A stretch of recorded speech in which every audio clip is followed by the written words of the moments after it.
মূলো ঘন্ট করতে বন্ধুরা দেখুন এখানে মূলোটাকে আমি বটিতে একদম ঝিরিঝিরি করে কেটে নিয়েছি। আর এখানে আমি একটা বড় সাইজের আলু ছোট ছোট করে কেটে নিয়েছি। এখানে 1.5 খানার মতন আলু আছে। কড়াইয়ে তেল বসিয়ে দিয়েছি। তেলের মধ্যে এবার আমি আলুগুলোকে ভেজে নেব। আলুর মধ্যে দিয়ে দিলাম আমি লবণ, দিয়ে দিলাম হলুদের গুঁড়ো। আলুটাকে ভালো করে ভাজা ভাজা করে নেব। এবার আমি একটা পাতলা থালা দিয়ে আলুটাকে একটু ঢেকে দেব। আলুটা ভাজা ভাজা প্রায় হয়ে এসছে। এর মধ্যে আমি কেটে রাখা মূলোগুলোকে দিয়ে দেব, ভাজা ভাজা করে নেব।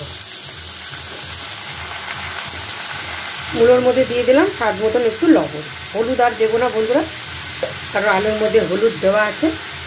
মূলোটাকেও আলুর সাথে আরেকটু, কারণ আলুটা এখন একটু শক্ত শক্ত রয়েছে, মূলোটাও একটু আলুর সাথে ভাজা ভাজা করে নেব। আবার আমি থালাটা দিয়ে আবার একটু ঢেকে দেবো। মূলোটা যতক্ষণ ভাজা ভাজা হচ্ছে বন্ধুরা, তখন আমি মশলাটা একটু রেডি করে নিই। কিছুই মশলাটা বন্ধুরা একদমই হালকা মশলা।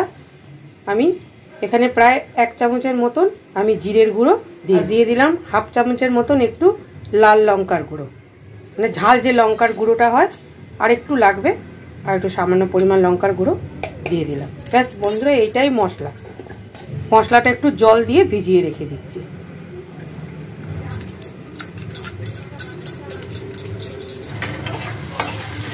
মূলোটা আলুটা দেখুন ভাজা ভাজা হয়ে গেছে। দেখি আলুটা দেখুন আলুটাও সেদ্ধ হয়ে গেছে।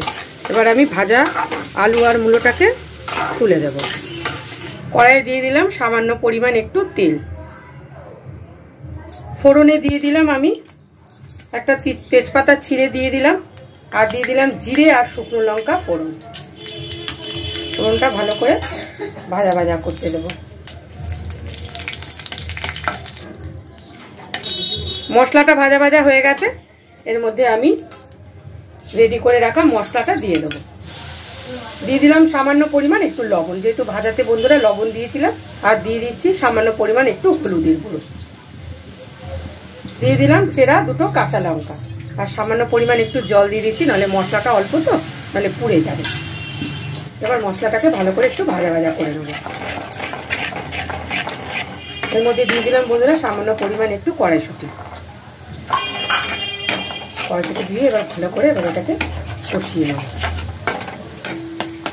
মশলাটা দেখুন ভালোভাবে কষানো হয়ে গেছে। এর মধ্যে আমি এবার ভেজে রাখা আলু আর মূলোটা দিয়ে দেবো। এইভাবে মূলো ঘন্ট রান্না করলে বন্ধুরা গরম ভাতের সাথে খেতে খুবই ভালো লাগে। এখনের দিনে তো বাচ্চা কাচ্চারা মূলো খেতে চায় না। আমার ঘরেই তো আমার ছেলে, আমার মেয়ে, ছেলে যদিও বা একটু খাবে, মেয়ে তো পাতেও নেয় না। ওই আমি আর আমার ননদই খাবো। এবার ভালো করে সব কিছু কষিয়ে নেব। সামান্য পরিমাণ একটু জল দিয়ে এবার একটুখানি ঢেকে দেব।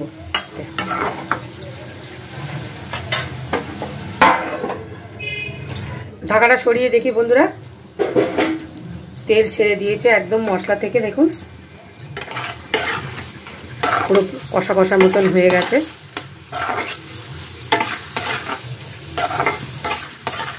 মূলোটা থেকে আর একটু ভিজা ভিজা রয়েছে। মূলোটা একটু শুকনো শুকনো হলে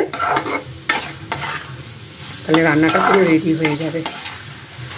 দিয়ে দিলাম সামান্য পরিমাণ একটুখানি ধনে পাতা। ধনে পাতাটাকে আমি ধুয়ে রেখেছিলাম, একটু হাত দিয়ে কুচি কুচি করে। রেসিপি কেমন লাগলো বন্ধুরা অবশ্যই একটু কমেন্ট করে জানাবেন। ভালো লাগলে একটা লাইক করবেন এবং আমার চ্যানেলটিকে অবশ্যই একটু সাবস্ক্রাইব করবেন। দেখা হবে পরের কোনো ভিডিওতে।